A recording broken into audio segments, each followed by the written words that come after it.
کمیته ولایت‌های فوق‌العاده تاجیکستان روز 25 آگوست سال 2023 خبر داد که راه ماشینگرد دوشنبه وحدت لخش دوباره برای حرکت همه نمود نقلیات باز شده است. این راه مهم از 23 آگوست به دلیل فرو ریختن سیل در کیلومتر 250 بسته بود.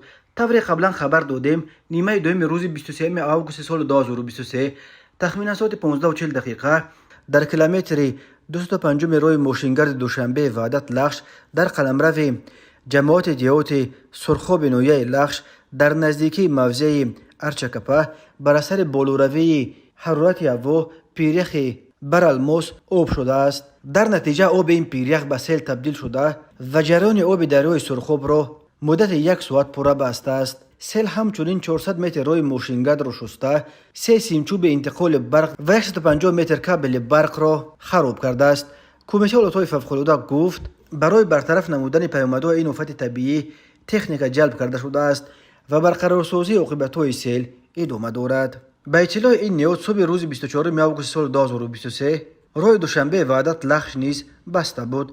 کمیته ولایت‌های فوق‌العاده گفت خوشبختانه در این آفت طبیعی کسی آسیب ندیده است. در یک ماه آخر راه اساسی نویه لخش واقع در شرق تاجیکستان در مرز وادی رشت با قرقیزستان و علت فرو ریختن سیل‌ها الکی دست کم بار سیوم بسته می شود.